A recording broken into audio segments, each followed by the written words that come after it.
இந்தியாவிலேயே மோசமான ஜாதி கட்சி விடுதலை சிறுத்தை கட்சிதான் என பாஜக மூத்த தலைவர் ஹெச் ராஜா கடுமையாக விமர்சித்துள்ளார்.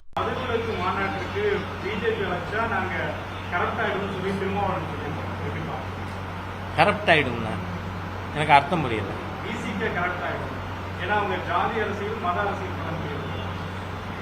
தமிழகத்திலேயே ஏன் நான் இந்தியாவிலேயே சொல்லுவேன், மிக மோசமான ஜாதிய கட்சி விசிகா தான். நீங்க அதுலயும்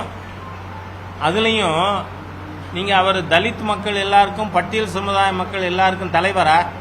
இல்லவே இல்லை. ஏன்னா தேவேந்திர குல வேளாளர் சமுதாயத்தை சேர்ந்த மக்கள் நாங்க பட்டியல் வெளியேறணும்னு சொல்றாங்க.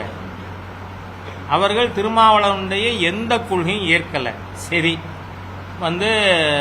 கருணாநிதி அவர்கள் முதலமைச்சராக இருந்த பொழுது அருந்ததியர் சமுதாயத்துக்கு உள் ஒதுக்கீடு 3% கொடுத்தார். அது கடுமையா எதிர்க்கிறவர் திருமாவளவன். நீங்க பட்டியல் சமுதாயத்துக்குள்ளேயே ஒரு குறிப்பிட்ட ஒரு சமுதாயத்துக்கு மாத்திரம் தலைவராக இருந்தேன் அவ்வளவு குறுகிய ஜாதியவாதம் பேசிட்டு இருக்கிறவர் இவர். மற்ற கட்சிகளையோ அல்லது பிஜேபியோ பேசலாமா?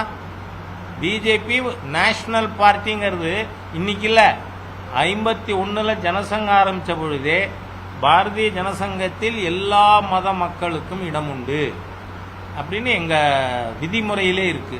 அதனால இப்படி ஒரு நேஷனல் பார்ட்டியை பத்தி ஒரு மோசமான ஜாதியவாதி பேசி இருக்கிறது எனக்கு ஆச்சரியமா இருக்கு. செய்திகளை உள்ளது உள்ளபடி தெரிந்து கொள்ள ரெஃப்ளெக்ட் நியூஸை சப்ஸ்கிரைப் பண்ணுங்க.